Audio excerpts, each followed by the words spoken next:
Funding for education. According to Barbara Mantle, a CQ researcher, on April 26, more than 50,000 Arizona educators and their supporters marched on the Capitol in Phoenix, launching the largest teacher walkout in state history. Underfunding for schools and teacher shortages made so many teachers so furious they walked off the job and went to argue for their rights. We need to notice that over 50,000 teachers walked out because they believed they were not being treated fairly, leaving their students to sit on their own. If it is that bad, we need to make a difference. The deep underfunding of schools, especially in places with immense poverty, can be seen across the country. We are all students or faculty members of the University of Wisconsin-Stevens Point, so we are all getting or given an education. Some schools, however, must be shut down because of their underfunding by the government. We should care about other people getting an equal education because we are thriving in the education we are receiving. Since there is an underfunding of schools, there is also a shortage of teachers, which poses an enormous problem for their students. Today I would like to talk to you about why there should be equal education and funding for schools and children in poverty. If we were the students of those 50,000 teachers who walked out, we would have to educate ourselves until the government allowed for teachers to be paid and treated better. We all deserve to learn to better ourselves. You may be wondering, if these schools are already in low-income areas, why would the government fund them more? Of course, everyone would claim that everyone should get an education.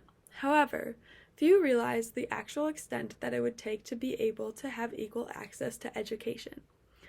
Schools in places that are in poverty are significantly underfunded than those in suburban areas.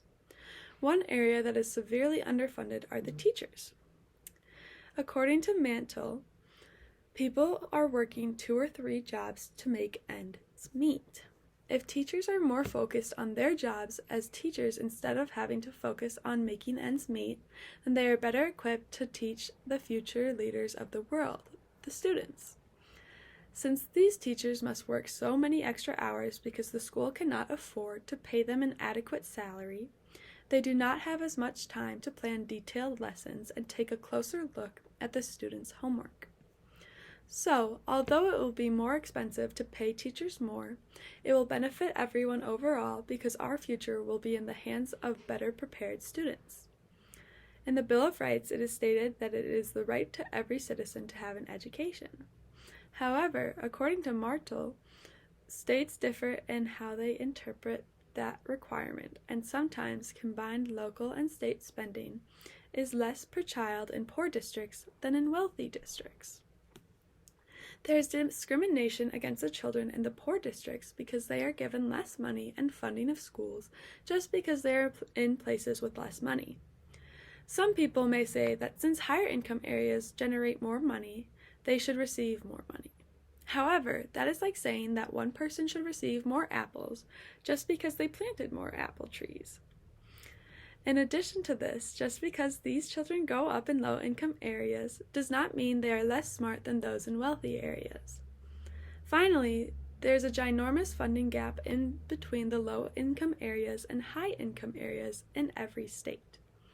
For example, according to Carmen G. Arroyo, in Vermont, the funding gap has grown more than $2,000 per student in recent years. She goes on to explain that Vermont did this even though the state was under a mandate to give equal funding. Another example of this is in Illinois, this per student gap has gone up $2,238, also according to Carmen. So, overall, states have not been providing adequate funding, low-income areas are discriminated against, and teachers cannot afford to just be teachers because of the underfunding of schools in poverty. In addition to there being underfunding in low-income areas, there are teacher shortages in low-income areas, making it harder for students to learn. According to Emma Garcia and Elaine Wise, there are significant shares of teachers without their credentials associated with being a highly qualified teacher.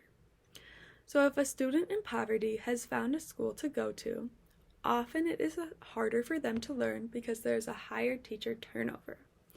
So, schools reach out to teachers that are not qualified for the positions they fill. Adding on to that, schools in places of poverty tend to be crowded, loud, and a harder place to learn already. To put an unqualified teacher in that situation would make it even harder. Some people may believe that students can learn no matter what teacher they have if they try hard enough. However, as many of us know, that is not the case. Children in poverty are already facing many adversities as it is. To add having to teach themselves material would be impossible. Stephanie Aragon from the Education Commission states that the enrollment numbers of preparation courses for teachers have gone down significantly over the past few years. Many students end up switching their majors or drop out over the years, so even less people are becoming teachers. Aragon also said that after 5 years, 29% of teachers moved schools or districts and 17% stopped teaching. If the numbers are that high, then there must be something to make teachers want to change their jobs. One of these many reasons could be that they are going to underfunded schools, making them want to leave. Another explanation of the teacher shortage, according to Samuel W. Flint and Rhonda Collins Morton, is that there is a growing student population and an aging teacher workforce. Since there are less and less people becoming teachers, then there are more retiring than entering, creating a gap where the new teachers should fill in. Alongside the teachers leaving, there are greater populations trying to go to school, so the classrooms are bigger. So, since there are more students, especially in overcrowded, impoverished areas, and less teachers to help control their behaviors, students have a harder time learning. People could believe that the simple solution would be to get more teachers. However, to be able to do that, there needs to be more funding. That way, the teachers can afford to stay teaching and know what they are doing. In conclusion, there are many issues with the quality of education for low-income areas. Some of those being that there is not enough funding in those areas and there are not enough teachers. We should allow everyone to have an equal education because the brightest minds can be found all over, if given the proper opportunity.